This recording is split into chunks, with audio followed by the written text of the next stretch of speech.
play the game, trying to have things your way. It's led to nothing and things still remain the same. And I don't wanna play.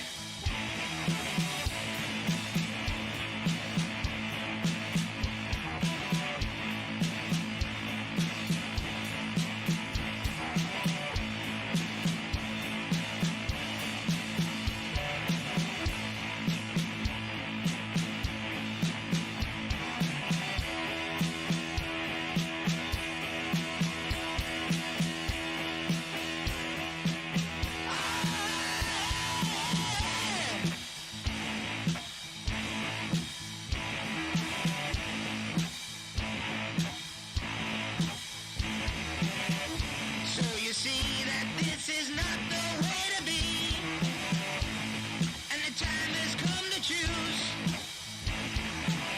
If it comes down to a fight between you and me, then you are doomed to lose.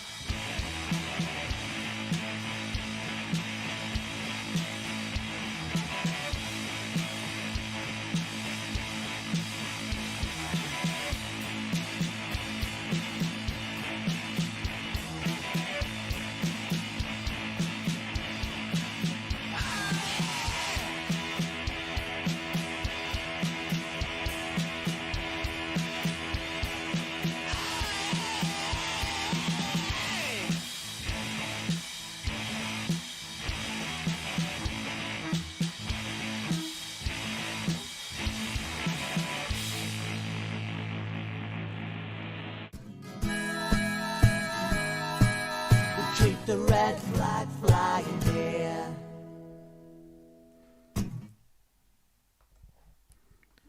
Hello and welcome to Socialist Night Live. It's absolutely brilliant to see you. Don't forget to give this a bit of a share. Make sure people are watching and listening and so on.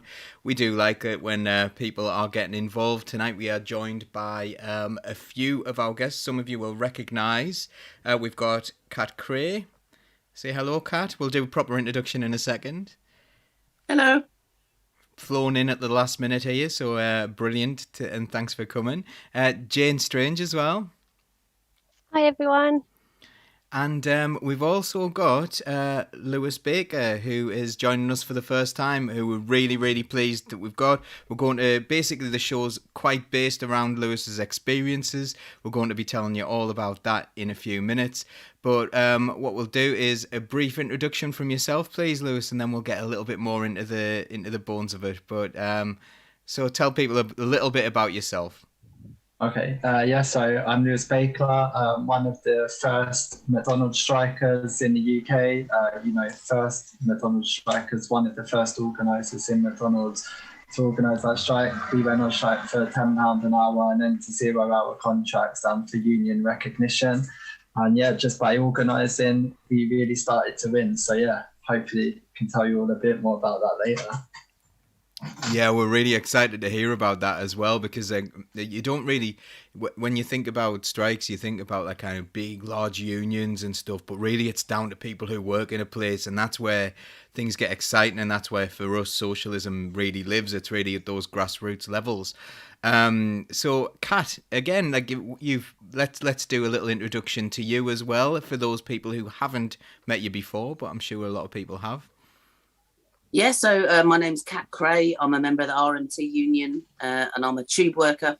I'm currently a full-time rep for covering health and safety on London Underground, and actually today I've been attending the Hazards Health and Safety Conference, which had Sarah Woolley from the BFAWU talking brilliantly about some of the things people that work in the retail sector and particularly in Lewis's sector, about the struggles they're facing. And of course, we have them in common in so many ways. But Sarah's always inspiring.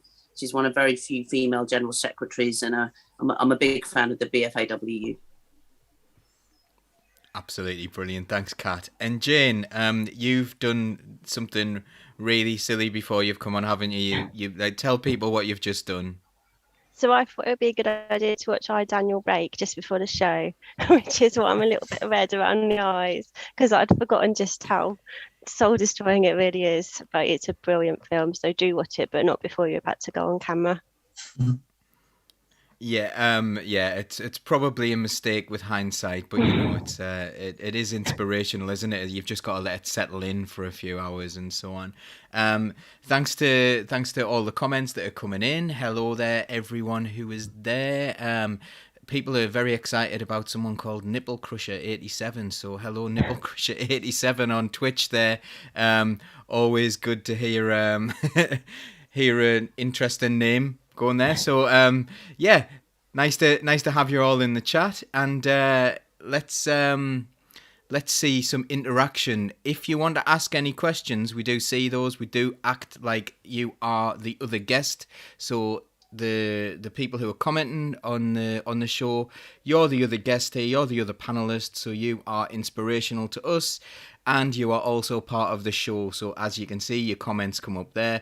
Please keep it nice and friendly, and you know, so I think you know how to behave yourselves. So anyway, let's go into this McStrike. I'm really interested in what happened. So Lewis, can you tell me like how McStrike came about and what inspired it really? I think that's probably the first place to start.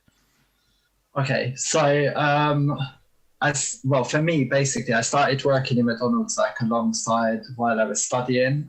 It's never obviously been like a great place to work, you know, conditions haven't been great, and you know, but what particularly like was the main catalyst for us was we had like a new manager that came in, a new store manager, and he was like particularly abusive. He was bullying the staff, and you know, it just became like a really shit place to work, like even worse than usual, which was like a shocking moment for a lot of us. And you know, we wanted change. I think the main thing was there was like one girl that we've all worked, because I think, you know, the good thing about working at McDonald's is the friends you make, you know, you meet a lot of great people, you become sort of like a family. So it's just how you get through the shifts and all of that. So, you know, there's one girl that's worked there for about 10 years at the time. She has, you know, like autism, and they always used to put her on the lobby.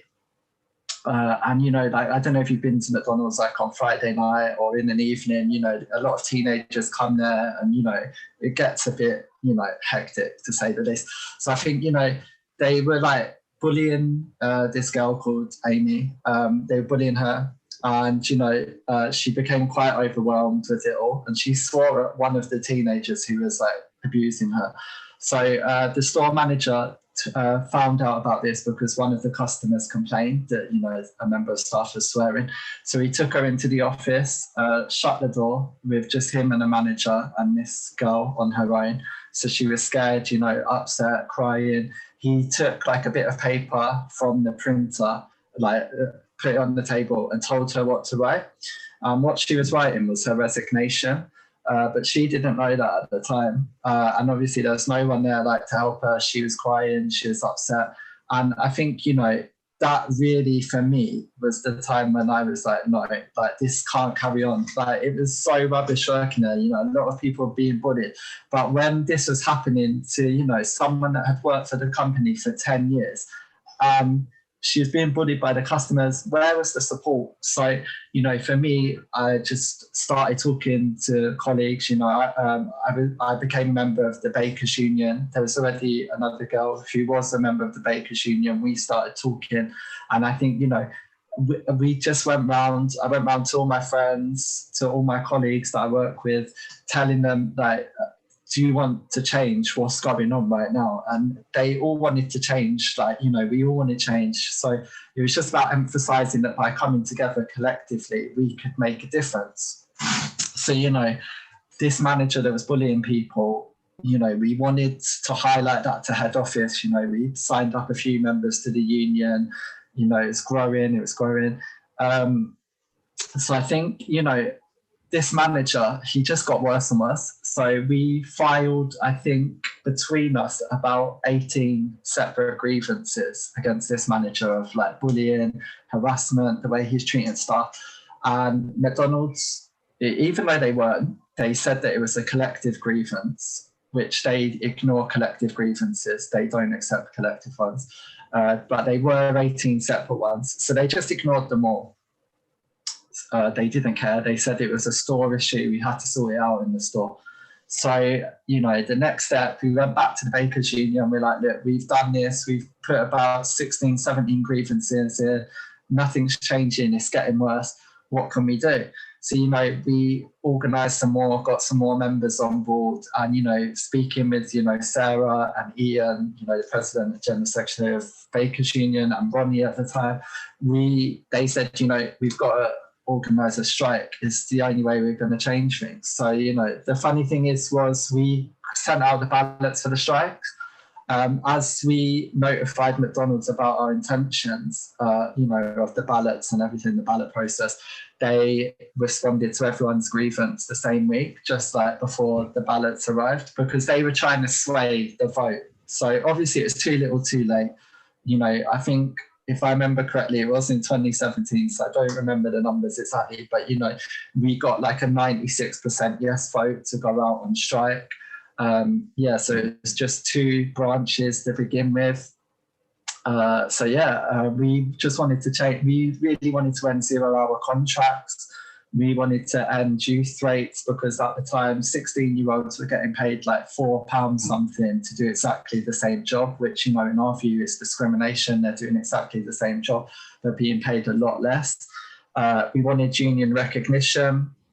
And we wanted, you know, in our first strike, £10 an hour for everyone, which, you know, at the time it sounds like a lot, but, you know, the CEO of McDonald's was earning equivalent of £5,000 an hour. So us asking for £10 an hour is not that much really, and they can afford it. So, you know, we were just organising around the strike. You know, Jeremy and John McDonald really got involved in it. You know, we went to meet them. They offered so much support and solidarity. And I think for me, that is like one of the most important things, because, you know, our first strike, we had 40 members on strike in our store. And just before going on strike, I remember like some of the managers would tell some of the younger staff that it's illegal to go on strike. They can be arrested for going on strike, which we know isn't true. But, you know, when you're 16, it's a bit scary.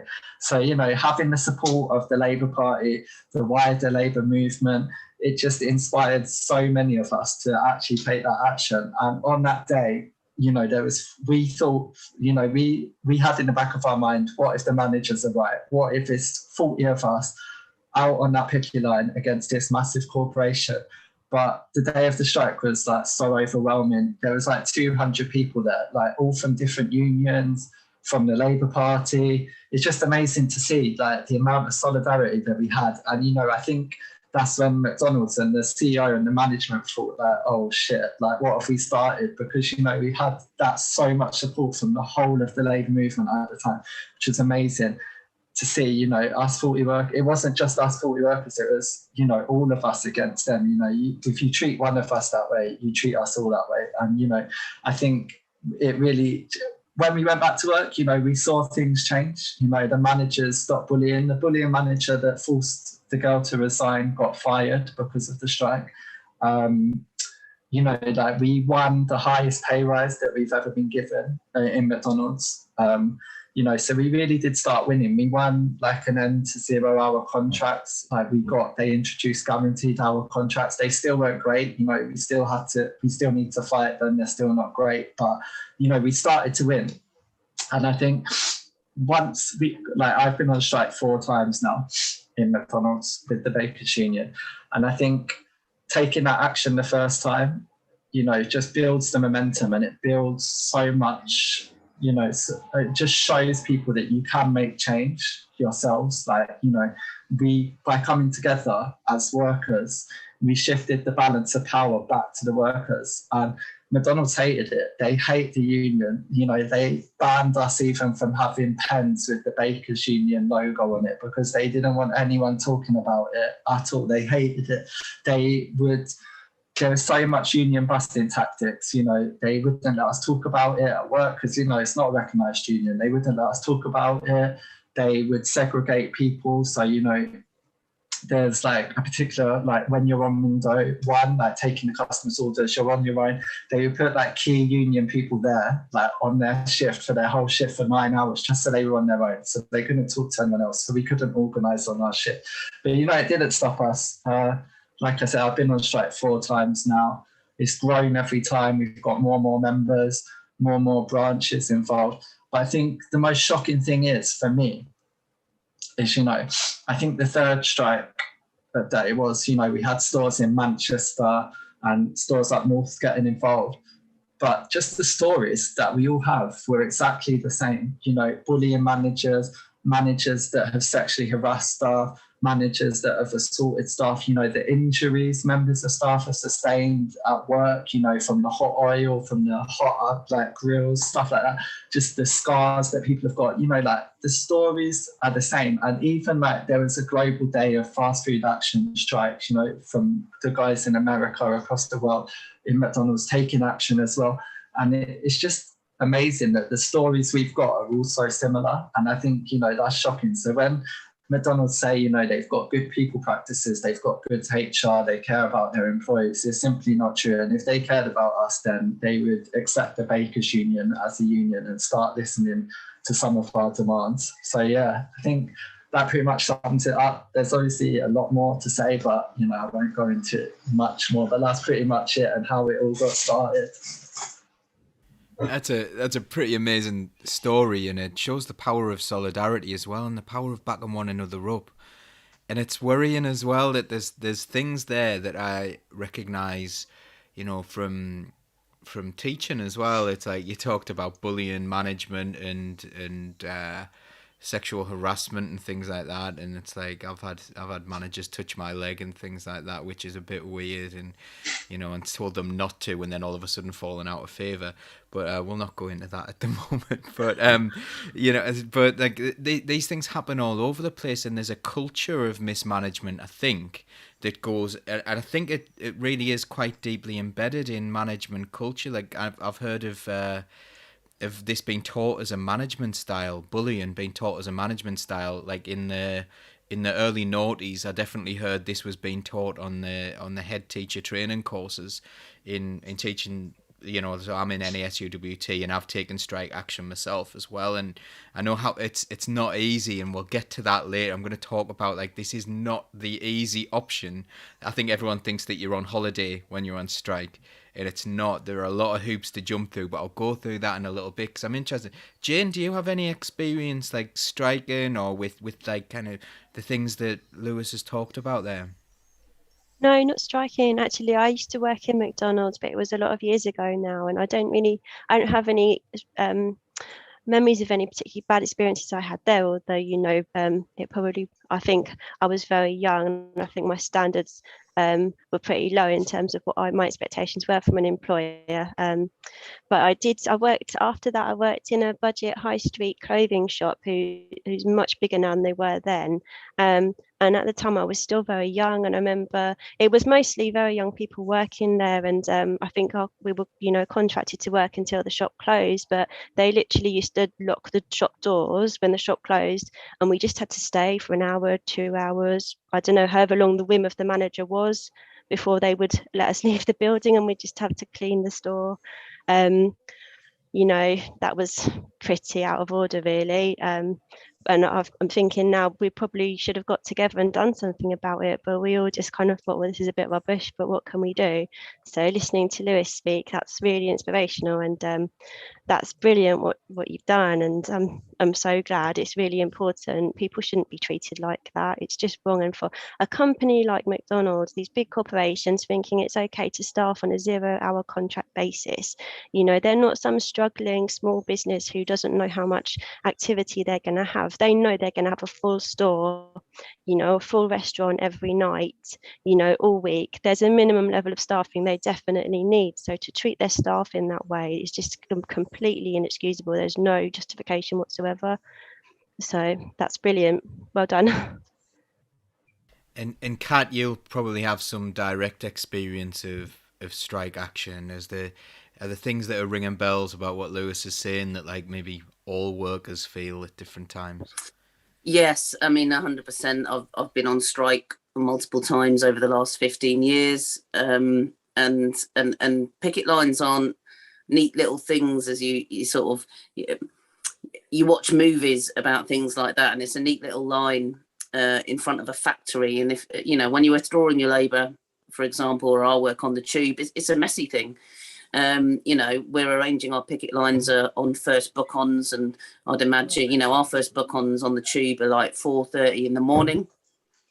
And like with McDonald's, you have many 24-hour McDonald's, and you're meeting people who, I've been working on the north end of the Met Line for 15 years, who you've been seeing for 15 years, and it's not always nice. And sometimes it's amazing, sometimes it's inspirational, and you have people joining you and you have customers backing you, but it's messy. And we have, since 2017, we have some significant anti-trade union laws that have changed things significantly. And there are more things on the horizon in regards to that we really need to be aware of, such as minimum levels of service. I know that doesn't apply to McDonald's, but it does to tubes.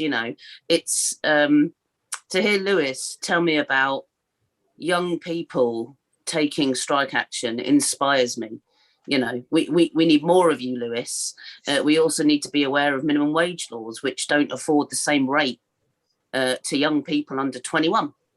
And how much it costs, for example, in capital cities or in big cities to live and to work. What you did rightly shames some of us in the trade union movement and rightly inspires us. So thank you. And you have my absolute solidarity. Thanks. So I'm going to talk now about like the difficulties of striking. So again, to explain to people who don't really know, who've never been on strike, and I think people think that you just say, "Oh, we're going to go on strike," and then it happens. So what was the process? What did you have to do in order to go on strike? And you had a particular challenge, didn't you, with your trade union not being a recognised trade union? So that must have been like barriers that certainly I haven't experienced. And Kat, I suppose you've got trade union recognition where you work as well, don't you? So you had that added barrier as well. So just for someone who wouldn't have a clue how to go on strike, you've never done it before, what were the barriers you faced? I mean, obviously there was a lot.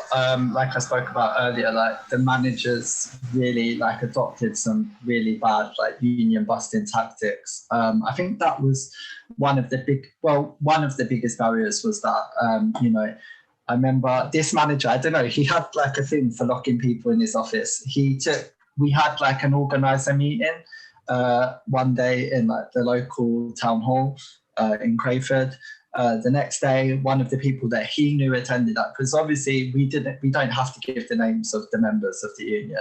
He knew someone that attended. He locked them in the room and said, "Look, if you don't tell me who was in that meeting, then I'm not going to give you any hours," which, he's entitled to do because we're on 0-hour contracts, but he's not allowed to do that, which is absolutely shocking. I think, some of the biggest challenges were, some of the younger members of staff, some of our younger colleagues didn't know what a trade union was. They'd never experienced trade unionism, straight out of school or whatever. So that was one barrier. We really had to have those one-to-one conversations with people, teach them about, trade unionism, coming together and fighting for a cause. I think a lot of the time as well, the management really turned it into this dirty word, trade union. It became such a bad thing, and it really became us against them, the ones that were part of it and the ones that weren't. And they put that divide there purposely. So I think there was a lot of challenges, just overcoming that. And I think even for me, I was really involved in the trade union stuff, the organising stuff. But I think in the back of our mind, we all had that fear. We didn't want to go on strike because, we didn't know what was going to happen the next day when we went back into work. We didn't know how it was going to be. going on strike, like, Kat said, it's not easy. It was like our last option. I think, we did 15 grievances. We've been bullied by this manager. Everyone felt like so demoralized, so bullied. So, people were scared to go to work. People were phoning in scared to go to work, which why should you be scared to go to work when you need to pay your wages? I think even for me as well, I was off sick one day. And then in McDonald's, if you're sick, they cut your shifts for the next week or two because you're on a 0-hour contract. So you're then punished for being sick, something which people can't help. So, this is like, and especially now with, what's going on, the coronavirus pandemic, people are still having to choose whether to call in sick or risk it because they can't afford to live on the £95, statutory sick pay. And the shifts are still being cut. I remember people have called in sick and they've said, you're fine, come to work. But, that's like a different story. But yeah, we've really had a lot of challenges. That it was mainly just the management put barriers there, scaring people, and we had to overcome that. So it's like, sort of a psychological block that people were so scared to get involved. But I think some of the ways that we, maneuvered around that was, I remember leading up to that, when we were organising and the management were, employing these union busting tactics, was we did marches on the bus and made petitions to march in on the bus. So one summer, the air conditioning broke. They refused to do anything about it. So we got a petition going, which had 60 signatures, which was basically everyone that was working that day on this bit of paper, saying that if you do not sort out the air conditioning, we're going to withdraw our labour. So they then hired fans from, industrial size fans, put them in the kitchen to keep us cool until they could fix the air conditioning. So, that was a win. It was a small win, but we won something. So we could go back to everyone that signed that petition and say, look, this is what we've won with a simple petition by coming together and saying that if this isn't sorted out, we're going to do something about it. So I think it's just, sometimes going for little wins that you can win because, they can't afford to lose people at such short notice. And, obviously the union couldn't advocate that because it would have been like a wildcat walkout. So they couldn't advocate us doing that. We had to do that as members. But I think, doing that really showed people that were scared to get involved that they didn't need to be because we could win. So I think, it's definitely just about organising, having conversations with people. And one of the things that we always said to people was, if you went knocking on the CEO's door on your own, asking for a pay rise, he'd probably laugh at you and tell you to go away. But if 100 people went knocking at his door, he'd have to listen. And then if 200, 500, 1,000 people went knocking at his door, he's got to do something about it. So, it's just about having those one-to-one conversations. Everyone wants something different from their work life. Everybody needs something different. Some people wanted guaranteed hour contracts more than a pay rise. Some people wanted a pay rise more. It's just about talking to people, finding out what they wanted or what they needed, and showing them how together, collectively, we can fight for that change. We are more powerful together. So I think it's just about emphasising that to everyone. On the chat, a lot of respect for everything you're saying, so well done. What we've Mark suggested that do we need to do a 101 on striking? I think and Kat, you're getting involved there as well, saying it's probably a good idea because I think people really don't know what it is, and I think people don't really know what a union is either. So for me, I always describe it as a union is people who work in a place. And even in my workplace, I think people forget, and I think they think that it's an external body. You only win with the power of the people who work in a place sticking together. And I've been on both sides. I've seen a place where people who work in a place are unified, and I've seen it where people who work in a place are divided and think, actually, if I undermine this, I'm going to get a bit of a promotion out of it. And they see the unions as an external body, as someone out from outside telling you what to do. Now, Jane, as someone who hasn't been on strike, this is I know you've got a lot of empathy for people who have. But I'm going to ask you this question. So you see a lot of headlines, and you see unions are on strike and things like that. Do you think that's like a tactic for people who on outside who aren't in unions and don't understand what's going on, to try and dehumanize it and say, oh, bloody unions, that kind of thing? Because if you said, oh, people who work in a place have gone on strike, all of a sudden you're talking about humanity, you're talking about real people doing real things. And all of a sudden, that disruption to your journey, or that slight disruption to your life, or whatever that's annoying you, becomes, well, why are those people doing that? Do you think that that's a thing? Yeah, so absolutely. I think the media, a lot of the media does like to other the unions as if the union's some invisible body. And I think the emphasis is very much on the disruption to, passengers, customers. That's always the focus. You never hear headlines saying, well, actually, these workers are having to go to a food bank and the corporation's making millions of pounds of profit. You never hear that side of the story. You always hear, your train might be delayed because of this invisible body that's doing this independently of the people whose lives are actually affected by it. It's very toxic, and I've heard people, working class people, voice some really, really surprising opinions about unions that they think they're a really toxic thing, rather than looking at the fact that if it wasn't for unions, we wouldn't have a 5-day working week, we wouldn't have holiday, we wouldn't have a lot of things that are really necessary and we all think of as our basic human rights now. And that's kind of lost, that never gets mentioned. Yeah, Kat, your union probably has come in for a lot of this, because when your union does something, it really does affect people's lives, doesn't it? Like, with the RMT do something and you strike on transport, people notice. So, like, what's that like when you get that, when you see those press stories about what you're doing, when and a lot of the times when you go on strike, it's about safety, not just pay, but safety as well. It could be life or death for people. So how does that make you feel? I mean, I've run the gamut. The very, very first time I ever went on a picket line, I thought, my feelings were very excited and very conflicted, because I really do love my job. And I don't work at like somewhere like King's Cross. I work at quite busy stations, but not that busy. So you get to know your customers, you get to know people. And I've worked there on and off 15 years. So they're people that I know I'm inconveniencing, that I know they can't get to their therapy.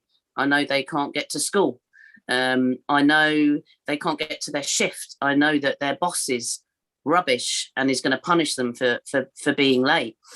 You run through all of these things and you feel guilty. Of course you do, but you also have the context of why it is that you're striking, and you're also well aware what you've exhausted.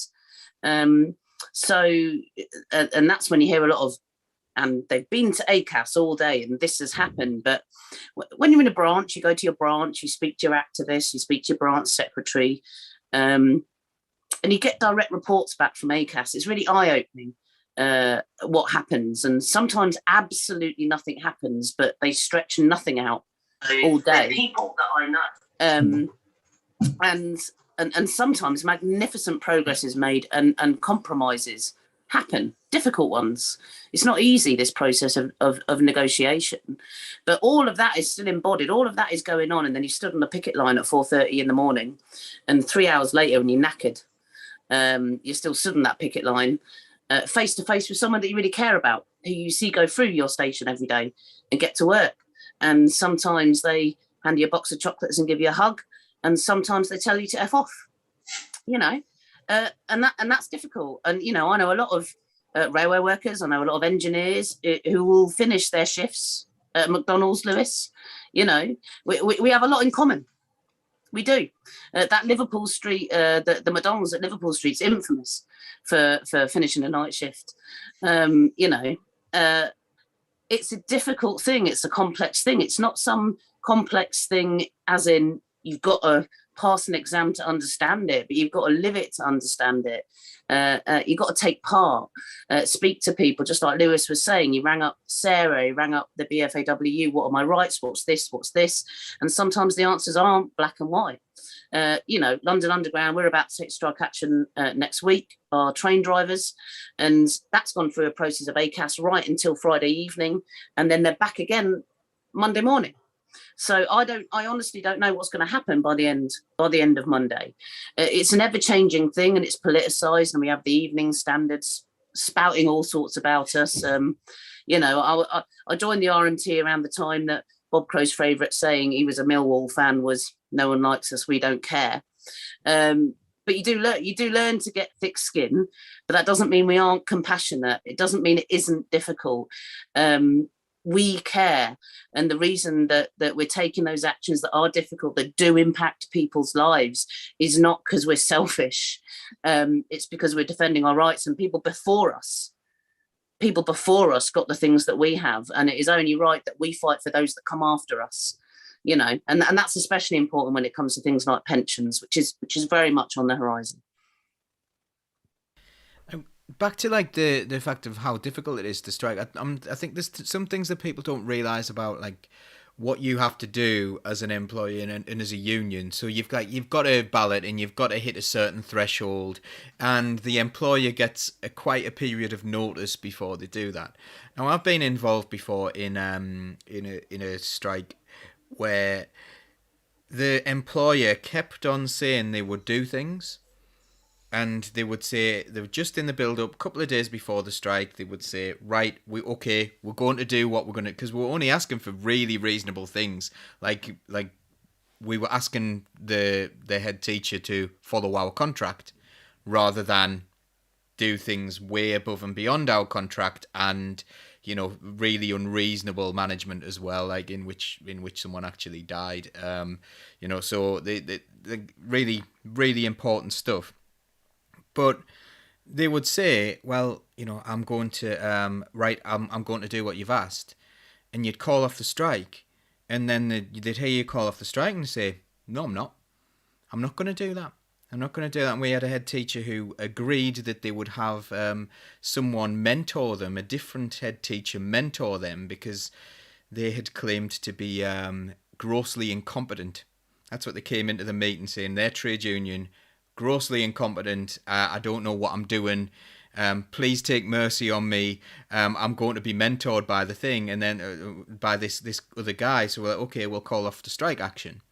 And we called off the strike action, and the next day, she wouldn't let the person in the building who was supposed to be mentoring. And you just think, well, then we had to reballot. These are the things that you face, and these kind of awful practices that you face.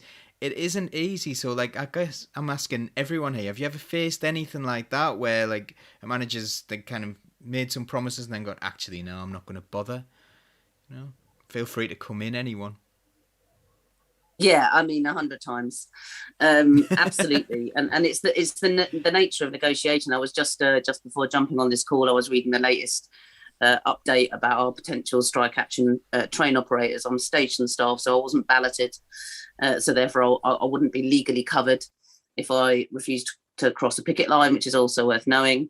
But what it said was we're awaiting what we discussed to be put in writing, and there can be some very significant difference between what happens in discussion and what is put in writing, and the weekend that happens in between, which is literally what is happening now. I'm not a fly on the wall. I don't know what was said in those ACAS meetings between London Underground and the RMT, just for the record, but I do know that they're awaiting things to be put in writing that were discussed, and I know from my own experience that what is discussed and what is put in writing could be completely dislocated from one another, and actually it can floor you.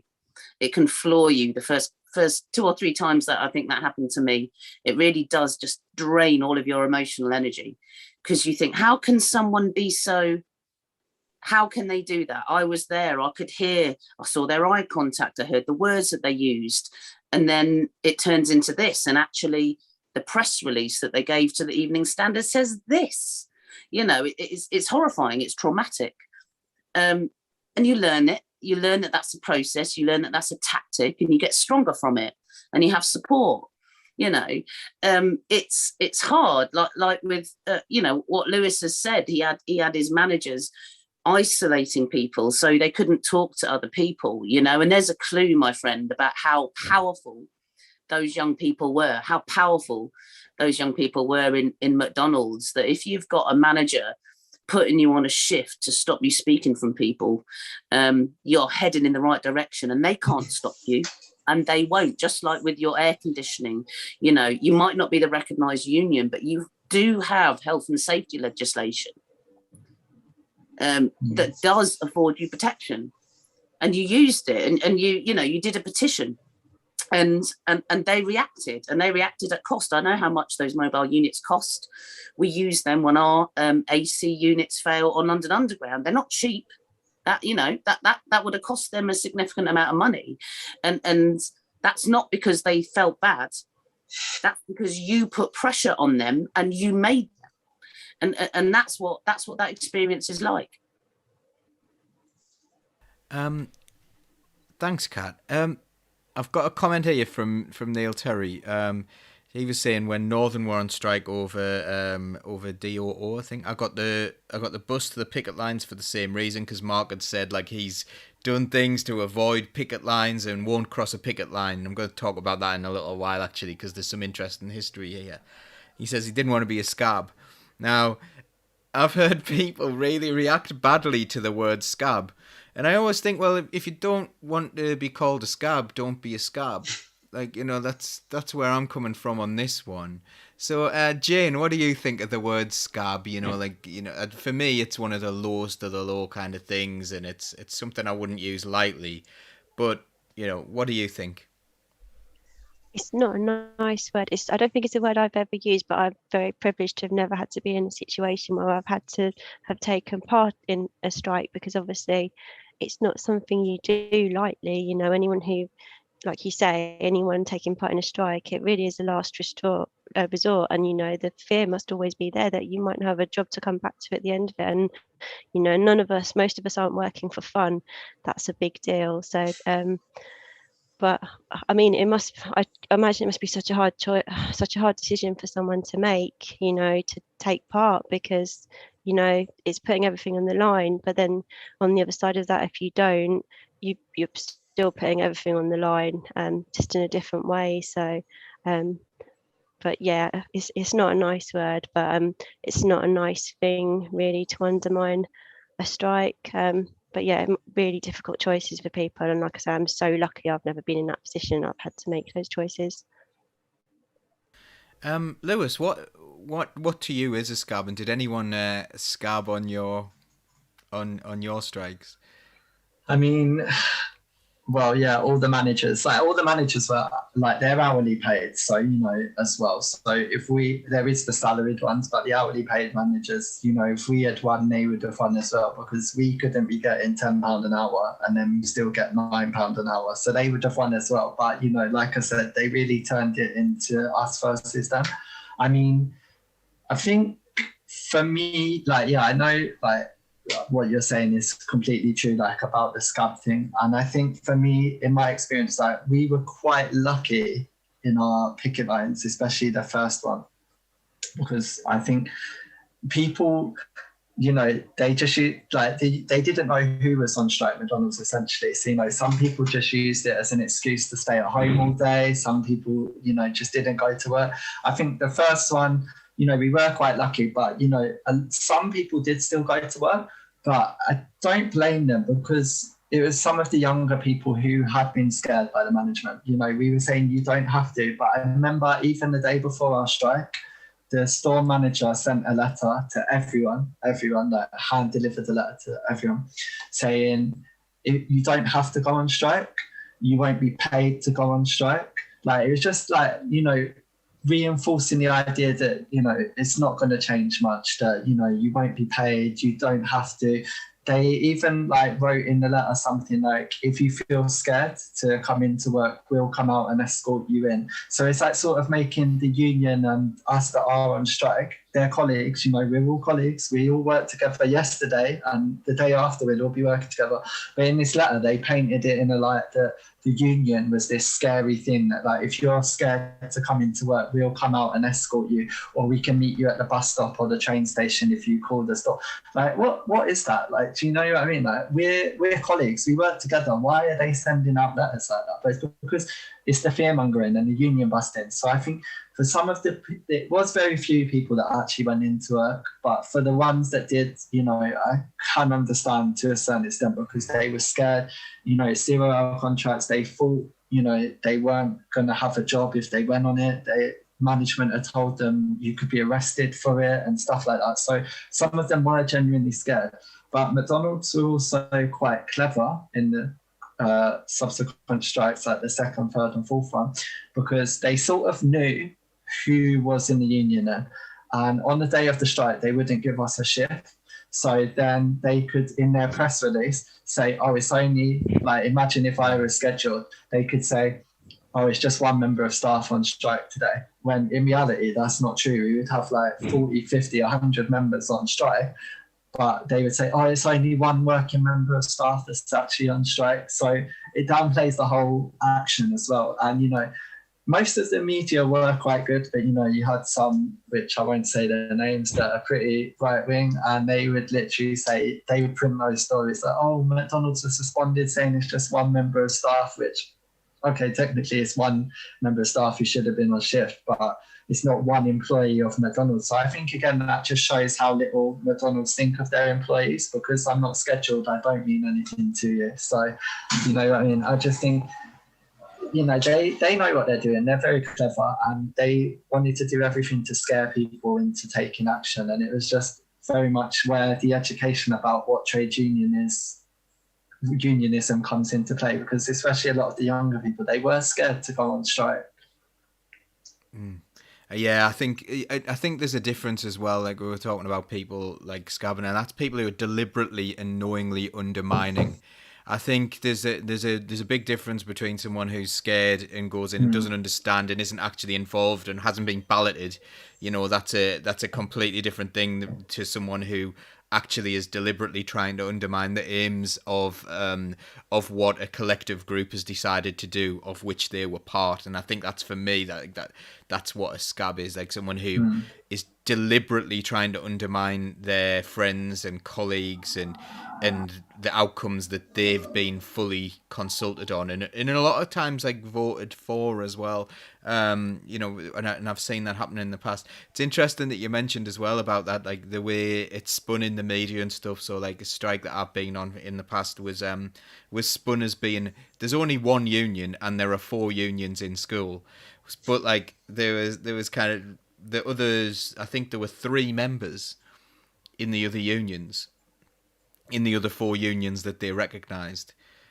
And there were like 50 odd of the people who went on strike, but to them they were like, well, there's only one union going on. Yeah. But the thing is, what they weren't saying is other people were actually joining the union to get involved in the strike. Yeah. And it was becoming a one union school, which is really interesting. But Kat, do you have any experiences here of people like, you know, not showing that solidarity?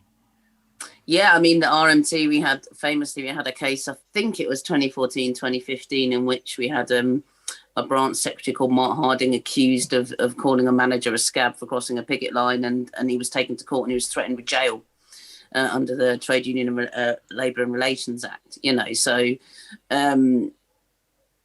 we've seen some serious consequences to those accusations, and I've personally experienced people crossing picket lines that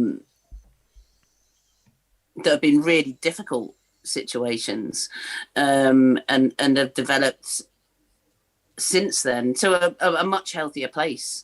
But yeah, I've encountered it, and it's horrible. It's horrible, and especially when it's people who have sort of bought the crap. Bought the little things, just like you're saying about this union. There's actually 4 unions, but there's only 3 members. You know, when you're this side of Alice in the Looking Glass, and then you look on the other one, you can get really distracted with getting angry, and actually forget that actually propaganda matters, countering those things matters, very calmly responding to someone who's spouting utter rubbish and going, these are the facts. So, for example, with with the upcoming strike on the tube, I'd seen a manager give a quote to the press about, I don't even understand why they're striking. It just seems silly. We're not getting rid of any jobs. And what's actually happening is they've held vacancies. So they are getting rid of jobs, but they've been very careful and clever about this. And they were building it since before the pandemic, in which you've had people retire, people leave, and they've held vacancies and they've not recruited them. So they're not sacking anyone that currently has a job. But there are jobs there that were agreed, that were a contractual binding agreement, that in fact we got by taking strike action in the first place. And those jobs are not being populated. And it's this very clever wording where they say something, but actually what it means is there are vacancies. We've been deliberately holding them. We're not filling them. But technically, we're not sacking anyone that currently has a job. So what are you on about? But that doesn't sound snappy, does it? You know, it's not. It never sounds as good as the byline on a headline about the RMT inconveniencing everyone because we're greedy. And actually, the vast majority of our strikes are about health and safety. And actually, the night tube one that's about saying, we don't do extreme shifts. We recognise that well-paid part-time work is really important. It's not just about getting a well-paid part-time job so you can go full-time. There are people that can only do part-time work that should be well-paid. That takes permanent nights on a pattern is healthier for your body, especially when it's just a couple. That takes away those extreme shifts from drivers that work the rest of the week. I'm a health and safety rep. Night shifts shorten your life. It's that simple. Extreme shift work does. So, but if you went and Googled RMT night tube strike right now, that is not the headlines that you would see. And it is exhausting. It is difficult, but you have to see past that. You have to see beyond it. You have to take yourself out of it a bit, because you can take it all too personally and be no good to anyone. You can have such an emotional reaction that actually your knowledge that you can communicate to the people that you work with is exhausted. That's what they want. Don't give them that. Don't let them exhaust you. Zoom right out, take a healthy step back and go, right, what poster can I write? What email can I write? What text can I send my friends to actually just unravel this crap that is being presented in the news? Thinking back in time and thinking of where trade unions are now and how difficult it is. I mentioned it's really difficult to go on strike and all those things, and there are a lot of anti-trade union laws now and legislation. Now I was reading a book lately, and it was talking about like what the USA was like in the 70s. In the USA in the 70s, if you were unionized, you would have sister unions, and we talk about having sister unions, but it's not like it was in that way, in which you wouldn't be allowed to cross one another's picket line. They've actually made them take oaths of solidarity, of union brotherhood, and they would say, right, if you are going to cross a picket line, you are a scab, and this included the police. So the police would be unionized in an area, and if someone went on strike, they would be like, well, I'm not doing anything to help that employer. I'm not doing that. And over time, I think what they've done is they've attacked this and eroded it. And you can see the change in attitudes, and solidarity brought people a lot of improvements in their life. And I suppose did you know anything about the history of that? Because that's news to me about actually. And the police don't even have a union over here, do they? It's like the police federation or something. Have you ever heard of anything like that before? No, I mean, I don't know too much about the history of it, to be honest. I think I learned a little bit. We did a Socialist think tank. Some of us did a course recently with the Rosa Luxemburg Institute, and they talked a bit about the trade union history in America. And it sounds like things are very different there to the way they are now. I think I thought the trade union laws here were pretty shocking, but it seems like they're even nastier in America now. But I really don't know a lot about the history, unfortunately. No, it's I was just really interested to say, is this news just to me or whatever? Because that sounds like a real solidarity. And I suppose a follow-up question there. What do you think is the importance of solidarity? How important is that now? And are we really seeing that in society at the moment? I mean, we need it, don't we? I mean, there's a lot you hear a lot now about isolation and the negative impact on that for people's lives. And that's a more general thing. And I think all of us, we need to feel, you know, supported. And when you're in a battle with your employer, or maybe that's the strange way to phrase it, you know, but so many people now wrapped up in a gig economy where they're treated so terribly in their jobs, awful hours. You know, you hear about people not even being able to go to the toilet or, you know, eat on their shift, you know, being given impossible targets, maybe not feeling safe at work, being paid poverty wages. And I mean, we're better when we stand together. We're better, you know, even just having that solidarity and knowing that other people are sharing the same issues you've got. You know, a trouble shared is a trouble halved, they say. Maybe, you know, if you can't make your rent, then that can't halve your problem, but at least you can feel other people in the same situation, and then you can talk about how to do something about it together. So I think it's really, really important. And like, you know, you're very up to date with like politics and stuff like that. And I suppose this is just an open question to the panel. We've got a situation where you, Lewis, described the support that you got from pretty mainstream politicians at the time.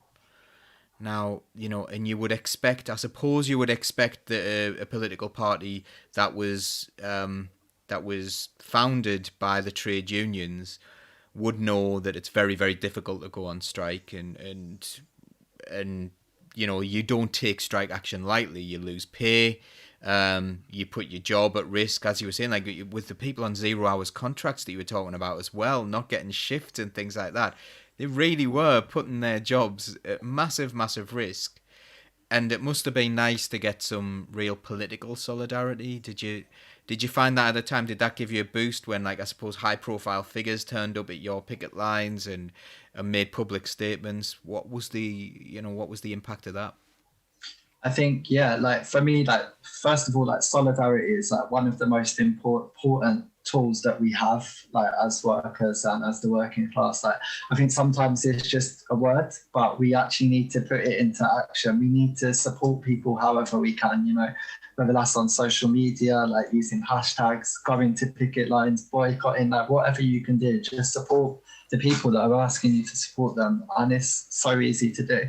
But yeah, I think, like, yeah, I said, you know, I think the amount of attention that we got from our strike was amazing. And, you know, having that political influence as well just changed so much. You know, like we had some really key figures from the Labour Party, you know, John McDonnell as Shadow Chancellor was, you know, really backing our demands. Like, so, you know, our first strike of £10 an hour and then to 0 hour contracts, like we did a lot with him, and he was really, you know, supporting us.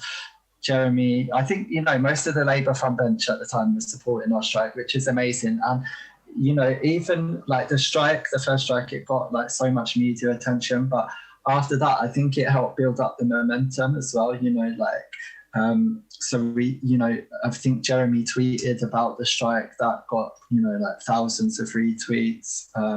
Even, you know, like I think it's just such a good way of getting our story out there and our message out there. Like they've got a big platform and they used it for the right reasons. I mean, the McStrikers, the original ones, like me and a few of us, just got invited to so many CLP meetings as well, like, you know, to talk about the strike. You know, people were just interested. It's like you say, you know, maybe some people haven't had experience organising, or they don't know, you know, like for me, a lot of people I talk to, they don't know that they can be the catalyst for change themselves. You haven't got to wait for someone to say, make this change. I mean, you know, we were asking for £10 an hour. It was in the Labour Party manifesto at the time. But, you know, we couldn't wait for a Labour Party to be elected to fight for that £10 an hour. We could have waited. We could have hoped that 2017, 2019, we won the elections. You know, we could have kept waiting and waiting. But, you know, we've had people at work who have been made homeless because they can't afford to pay the rent, people using food banks because they can't afford to eat.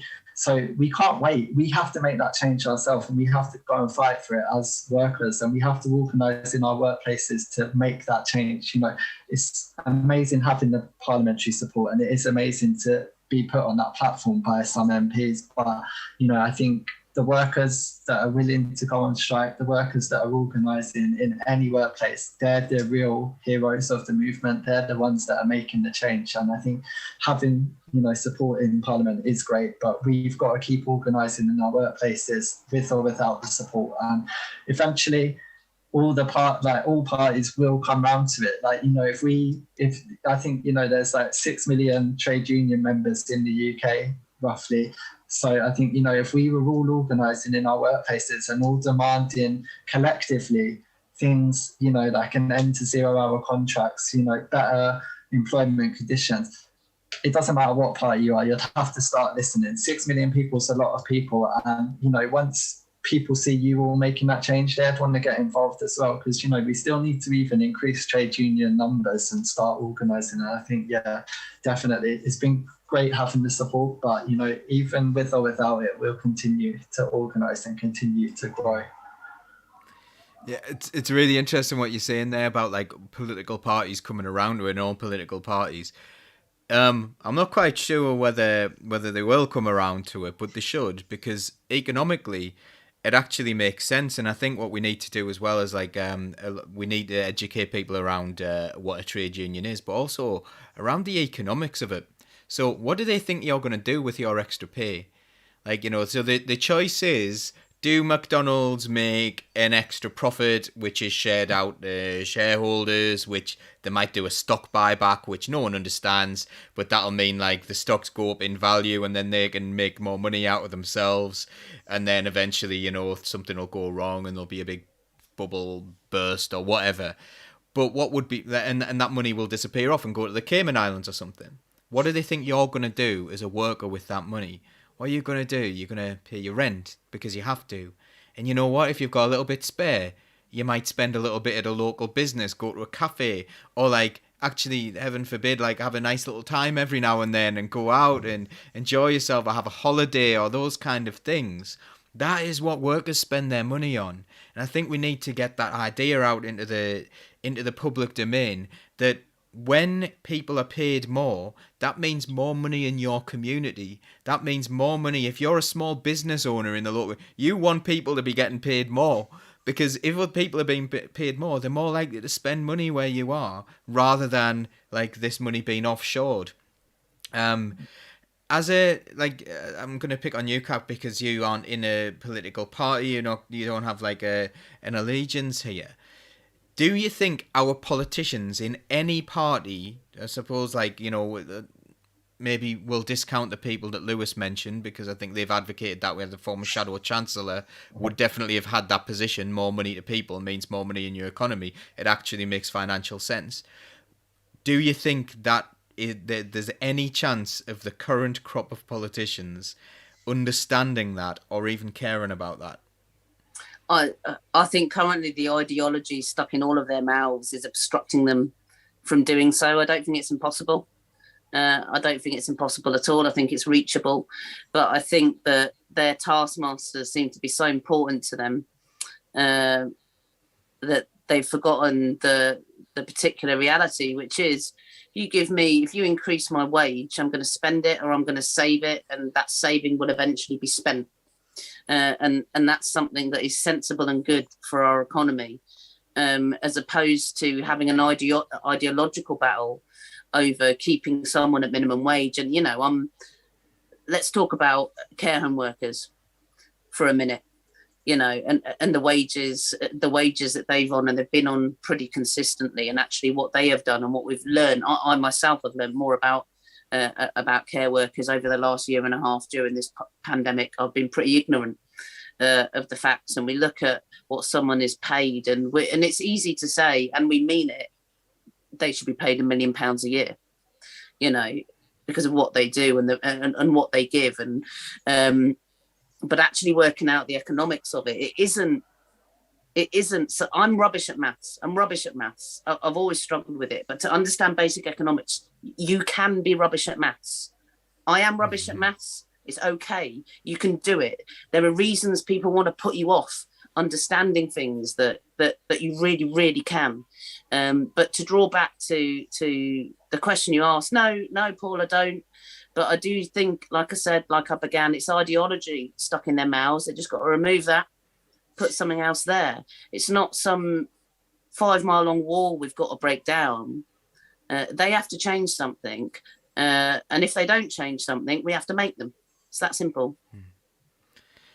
Jane, as a Labour Party member, and feel free to like not let me get you kicked out of the party here, but how does it make you feel? Like, so at that time, was it kind of almost I think there was talk of automatically supporting people on strike, which was like, oh no, ye gods from the media. But what I described earlier on about people, like, it's incredibly difficult to go on strike, and it's a failure of management if staff go on strike, not the other way around. It's not a failure of staff. They haven't just gone, we're just going to do this anyway after reasonable treatment. We'll negate a day's pay and we'll make a massive fuss and put our jobs at risk because we think it's funny or something, because really don't have that much money to play around with. But as a Labour member, going from automatically, respecting a strike and automatically siding with the striking workers to what we have now, which is like at best wishy-washy, at worst like you've got like business, we are the party of business, we would support the party. How does that make you feel as a Labour member, and how does that fit in with your ideology as someone who supports the Labour Party? So it makes me feel less represented, but what I would always say is that leaderships in the party are temporary. People will be in positions for a certain amount of time and they will come and go. But I know a lot of members of the party who've been, dedicated to the party for decades, and hopefully they're not going anywhere. And there are still so many good MPs, who are really representing us. And I kind of think focus on the ones who are, being absolute legends. And as members, all we can do is just keep on saying, no, actually, this is what we think and you need to represent us. And if people don't want to listen to that, they don't want to listen. And, maybe they will become less relevant, those people, as time goes by. But if we focus on the ones who are doing what we feel they should be doing. Should a party founded by the trade unions support trade unions? It's simple. Like, I know it sounds like a silly question, doesn't it? I'm gonna just for the benefit of the audio podcast, we're getting like a few laughs and, and a few thumbs up here. But yeah, that you would expect a party founded by trade unions to automatically be supportive of trade unions. Yeah, is that fair? Yeah. Yeah. Of course it is, Paul. It's utterly ridiculous and slightly surreal that we're having to say that, and that should be it, really. I don't even think we don't need the Tribune to write a 2,000-word essay about this. It's just fucking bollocks. It's not how it should be. It's wrong. It doesn't represent us. It represents the few, not the many, and it's as simple as that. How do we get here? Yeah, but I think even now, like the Labour are introducing this new, thing that they're saying. The Shadow Secretary of, State for Employment Rights and Protections, Andy McDonald, he's calling for like things like a national minimum wage from day one. And then an entitlement to statutory sick pay from day one. I just don't think like it's radical enough. It's not enough. Like these should be things that we are entitled to anyway. But that's what the front bench of the Labour Party are now calling for: statutory sick pay. What about full sick pay? The UK is one of the lowest in the whole of Europe for their sick pay levels, and he's calling for that from day one. What about full sick pay for workers, so they don't have to make a choice between going to work or paying bills when they're sick? Being sick shouldn't be a punishment, and I think if this is what the front bench have to offer, then workers are going to be looking elsewhere. They're going to become so disenfranchised from the Labour Party because it's not representing what we need. It's not even what we like, it's what we need. We need radical employment rights at work to, be able to live and survive. And I think, we need the front bench of the Labour Party, especially ones who are talking about work and employment, to be pushing for these things as well. Absolutely agree. Kat, don't worry about the F-bomb. We're allowed. We can do what we want on this show. We're allowed. There's no rules. I normally work myself up through the swear words, but I just went straight there because I get very annoyed that when people that represent us don't do that. As you said, Lewis, hilarious. Statutory sick pay. There's a thing. Yeah, from day one. Whoa. Yeah. See, this was my cheeky, stupid question, getting you all riled up there. It's like, oh, should It's something? easily done, my friends.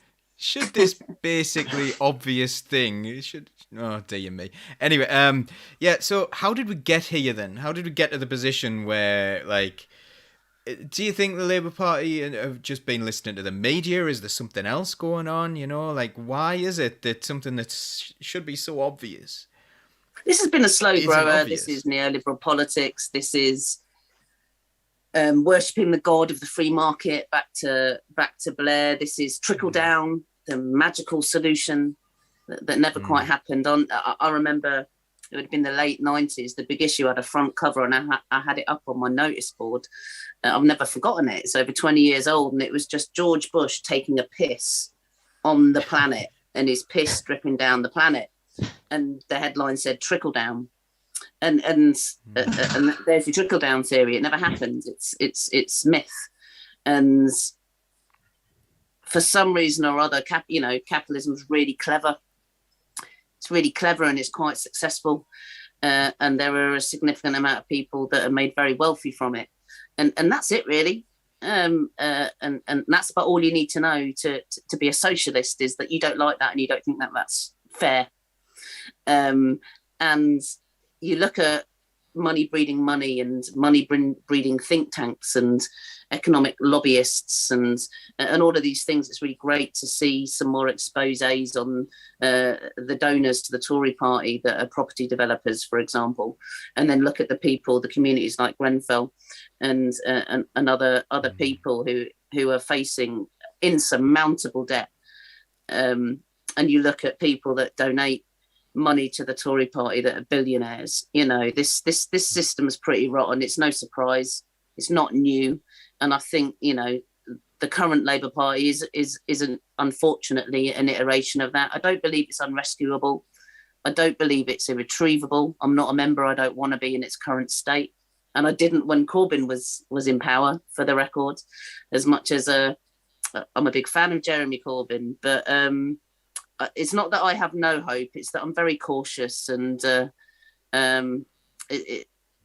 it's going to take a bit more healing and a bit more significant steps for me to want to even be able to consider that. But that said, I stand alongside some great Labour members, some great Labour councillors and MPs. You have my solidarity always. You know, I stand where I am on the fringes. That's where I feel most comfortable, and that's where I feel I'm the most effective. I'm not trying to do a sort of poisonous "don't join the Labour Party" thing. You know, I'm trying to do I'm a human being, and I think that's a bit shit thing. You mentioned think tanks there, which is really interesting, and like some people may know this and some people may not, but we're kind of ironically named Socialist think tank because we know that think tanks are always funded by massive. I don't know if you can see it. Very nice, very nice.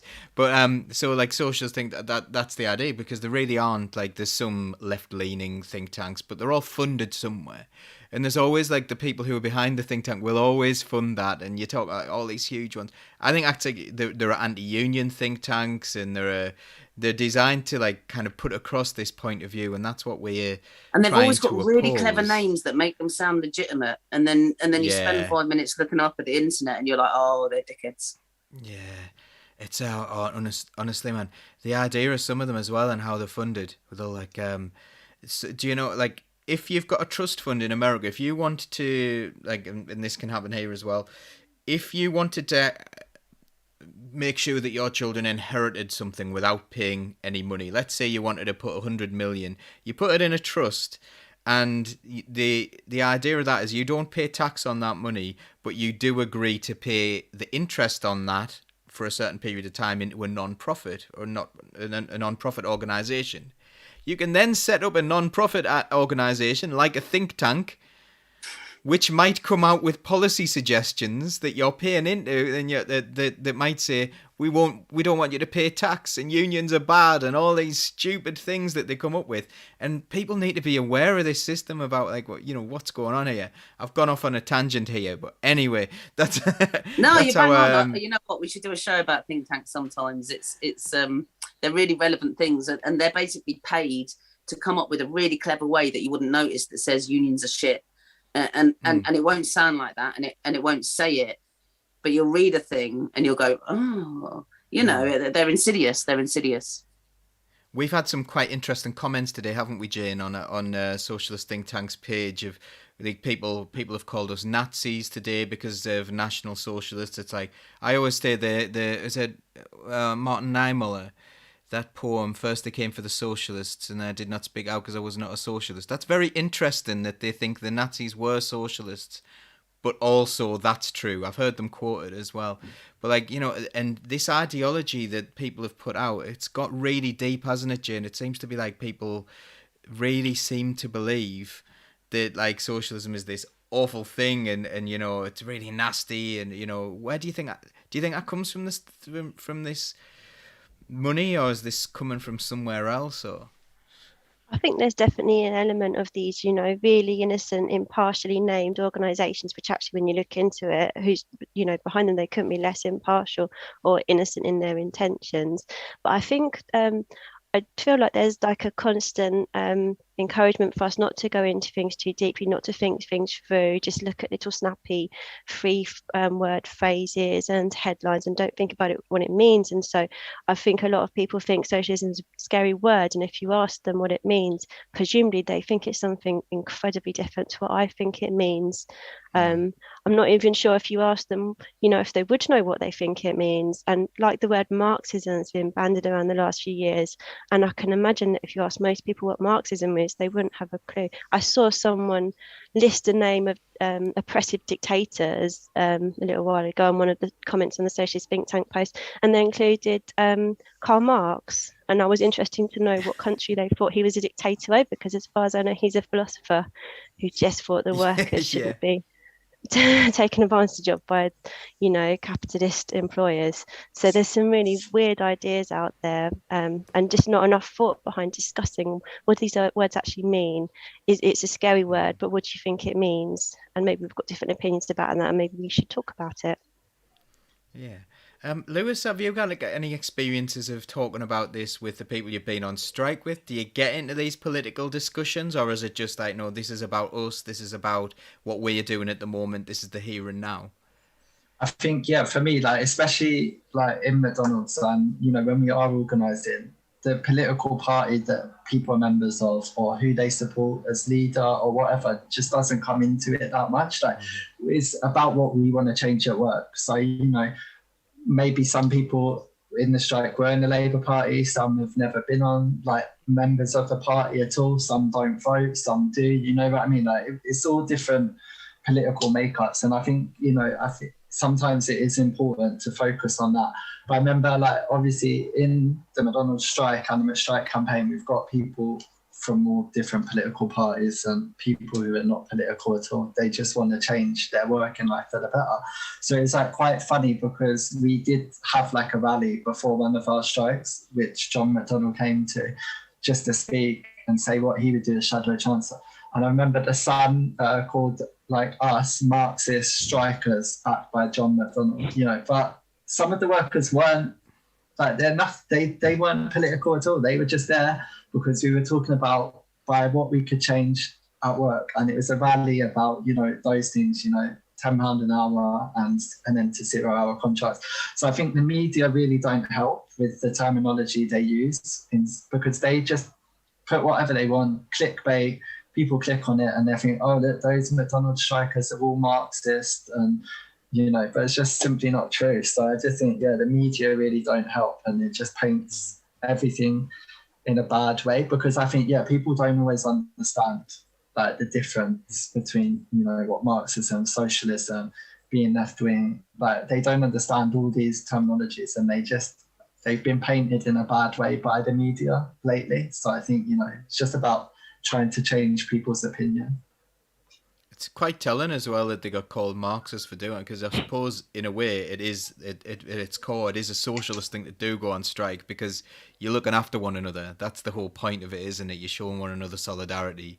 People have got different names for that. We call it socialism. Other people might call it community spirit and all sorts of things in different ways when you help out people who are around you, who are other humans. And I suppose like it is quite telling that they say, no, this is a Marxist thing, because Marx did talk about the power of trade unions and this bottom up. A really interesting comment here. Paul Smith has said, think tanks are policy nonsense from the top down. And I think socialist think tank is policy nonsense from the bottom up. It's not nonsense though. So policy sense from the bottom up. I couldn't resist there. But so that's what we're about really as socialist think tank. We're about trying to get these ideas and to have a bottom up approach to things, because we've talked about political parties in a way there that's like not really that encouraging, is it? I don't think we're particularly encouraged by political Westminster politics at the moment. I'll get wrong off Ray Goodspeed for saying Westminster politics, by the way, because I'm never specific about what I mean is the goings on inside Westminster Palace, and the people who hang around them. That is not going to provide our solutions, but things that you all are doing will provide those solutions. And I think we've got to come together as a group of like working class people who care about one another, to make change ourselves, because no one's going to do it for us. That's why I always think no one's going to. This isn't a magic, and it doesn't matter how many positions within the Labour Party that left-wing people win. It's still not going. The change is still not going to come from the top. It's going to come from the bottom. It always does. Meaningful, good change comes from real people. So we're going to move on to the last couple of minutes. So I'm going to ask Lewis, what are the plans? What's going to happen with McStrike? Is there anything else that's going on? Obviously we've seen there've been some really good wins, and I noticed when I was going past the McDonald's the other day, they were advertising the pay rates, and actually for round near me, they were pretty good, and you're starting to look, actually, you've made a difference here, and you've probably made a difference that you don't realise, but what's going to happen going forward? And, have you taken those victories on board as well, I suppose? Yeah, we definitely have. I think, like I said, after our second strike, we got awarded the biggest pay rise that McDonald's has ever given. It's still not a living wage and, still poverty wages, but to be the biggest pay rise they've ever given us is amazing. So, yeah, obviously we're going to continue to fight.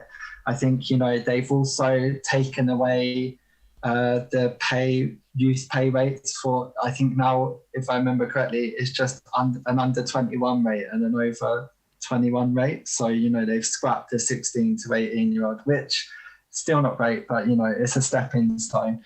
I think, yeah, definitely, they introduced guaranteed hours contracts, which are still rubbish, and the management still have all the power, but, it's an end to 0 hour contracts. So I think we have won some pretty significant things from like a relatively small union and a relatively small strike, but we're just continuing to organise, continuing to, recruit members like across the country.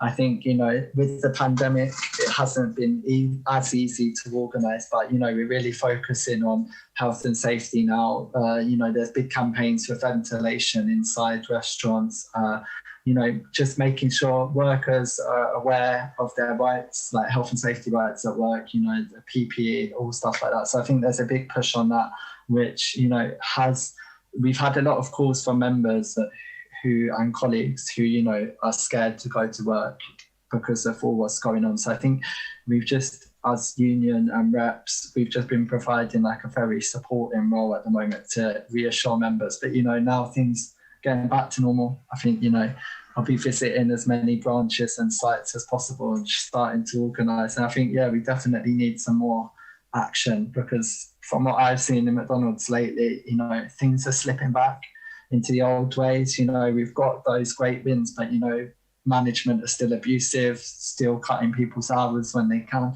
And just, yeah, it's generally not a great place to work. So I think, yeah, definitely we need to keep building and keep organising and agitate for change as much as possible.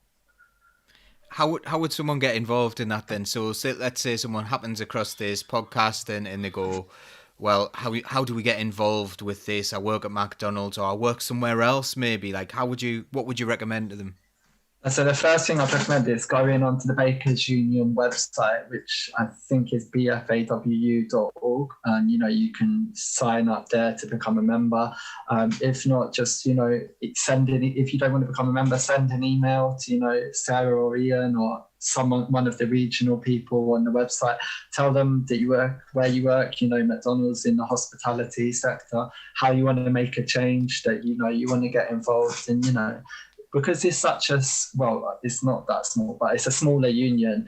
It's really member-led. It's a grassroots union. I can ring Ian, Sarah, anytime I want, and just say, "Oh, look, I need help with this. I need advice with this." I was talking to Ian the other day about having a campaign to end juice rates completely, and he's like, "Yeah, just let me know what you need, how we can get." So it's a really supportive union, which I think is nice from some of the smaller ones that you maybe don't always get with the big ones. So I think anyone can get involved. I think even if you're not a McDonald's worker or a hospitality worker and you want to help get involved with this, just if you're ever in your local McDonald's or you go past, just talk to the workers, let them know that there is a union, because still a lot of workers don't know that there is a union in McDonald's. I mean, when I first joined, the manager said there is no union for us.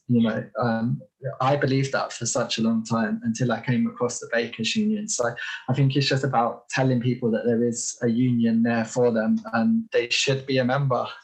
We should all be a member of the union, no matter where we work. So I think it's just talk to people, have those conversations and engage with workers as much as you can. Absolutely brilliant, and I suppose that goes for any worker really. Go and have a look on the TUC website, and there will be there's a Find Me a Union tool on there as well. So if you're in if you think you're in a non-unionized workplace, go and have a look, and maybe there is a union for you. There will be. Jane, have you got any final thoughts on anything that we've discussed tonight, and have you got any updates on Socialist Think Tank Southeast, which is growing? So we're trying, we're planning or working on our first show for Socialist Think Tank Southeast, which is really exciting and a little bit frightening too. And Kat's helping me out with that a little bit as well. So thank you, Kat. I think I wanted to say too, thank you to all the transport and hospitality workers and the other key workers that have got us through the last year, because you've gone out and risked your lives, every day in jobs where you don't get the recognition and you don't get the remuneration you should get. And I'm so incredibly grateful. And I know that, a lot of other people are too, and things need to change badly so that, people receive the treatment and the conditions and pay that they really deserve for the work that they do. So thank you, guys. That was absolutely brilliant, Jane. Thank you. That's always what I expect, This is why we love you on. Kat, any final thoughts as well? And Socialist Think Tank London too, which I'm in Pingland at the moment. I'm self-isolating, so I've been a little bit stuck. But I've got the graphics. I've got the account. I've got a few ideas that I'll chat to you about. So that will happen. That is a thing that I'm 100% committed to, and the more the merrier. It's an absolute act of collaboration. But one of the thoughts that has stayed with me was from the show last week, where you reminded me, that Paul, your nose had been knocked out of shape because of some of the work that you do, and some of the work that you do. And many teachers do is deal with kids who are in a difficult situation and who have had a difficult experience of life. And I'm a health and safety rep that deals with a particular workplace and its risk assessments and its health and safety, and there's this and there's this. And actually, it's really been on my mind for the last week about actually the importance of trade unionism beyond what's immediately in our workplace. Because what would have made you safer, Paul, is not having a body cam and a stab-proof vest. It was that kid not having had their experiences in the life that they've had, and we can only achieve that politically. And it does remind me that trade unionism is about, I deal with very, very immediate things as a health and safety rep, but this risk assessment, this workplace, this office, that desk, that chair, they're really important things. But ultimately, for my friend's nose not to be out of joint, none of those things mattered. What mattered is the people that Paul's helps to educate to have had a different experience of life. And we only achieve that politically. And that's really been weighing on my mind. It's been bugging me for a week. So I've got it out of my system now. It's all straight now again, sort of, and I've even got a full tooth as well, so that's good. You show off. Yeah, I know. Oh, I've got all my own teeth. Oh, it's not all my own anymore. I used to. Thanks for that, Kat. And I've also been reminded by Mark, let's not forget Socialist Think Tank West Midlands. And if anyone's in Wales, please do get in contact, because we've got real potential to do Socialist Think Tank Wales as well, which we're really excited about. And if you want to start up your own, become a member of Socialist Think Tank at socialistthinktank.com. It is free. We do really gratefully accept donations, but we realise not everybody can. But we do actually only have member donations to go off. We don't have any other support for anywhere. We don't have any billionaire donors. So we are not that kind of think tank, but we do really gratefully receive any donations that you give to us. It is massively, massively appreciated and allows us to do more and more. And as we grow, we're hoping to expand and support our regional areas a little bit more. So if you can donate, then please do follow us on Twitter, follow us on Facebook, follow us on Twitch, and also subscribe to our YouTube channel. We are growing very, very rapidly on YouTube, but we want to grow even more so we can get that message out there, this message of socialism that is actually about ordinary people rather than about like something that's coming from the top down. This is about you. If you ever wanted to appear on Socialist Think Tank, please do get in touch. We do like to amplify voices of people who would not otherwise have a voice but are absolutely brilliant people, and that's what we like to do. I'm going to give the last word to Lewis, who has been absolutely brilliant. What we'll do, Lewis, is we will go off live in a second. We'll have a little bit of a 2-minute chat afterwards, but have you got anything to say just to end on? And I've put all the pressure on you there, haven't I? I do apologise, but you've spoken so well and we're so grateful for you coming on, and we've got massive support for you, so everyone please do support McStrike. But Lewis, do you want to finish us off? So the main thing for me is just everyone, if you're not, you should join a union, get your friends, family, everyone to join a union. And I think the most important thing for me is anyone, have conversations with people who think, I'm not an organizer, I can't be an organizer. Anyone can be an organizer. If you want to see change, make change happen. Don't wait for someone to tell you how to make it happen. You become the organizer and be the change that you want to see. And, people will support you. There'll be people in your workplace or your community who have similar ideas to you, similar goals to you. So just be an organizer, go out, have conversations with people, talk to people in your workplace, see how you can change things and be the change that you want to see. Because, if we didn't do that in McDonald's, we'd still have that bullying manager that was cutting everybody's hours, and we'd still be getting 0-hour contracts, and it would just be a crap place to work still. So, you've got to be the change you want to see. So anyone can be an organizer, anyone can do organizing, and, it's not as scary as it sounds. So, definitely just go and do it. Join the union and recruit all your friends and family and workmates as well. Absolutely amazing. Thank you so much. We will be on again this time next week, which is 9 p.m. Greenwich Mean Time on Saturday.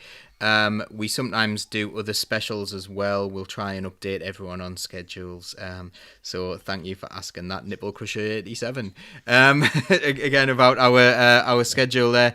We're normally on a Tuesday as well. We're having a 4-week break on a Tuesday night, which is our Political Unmuted show.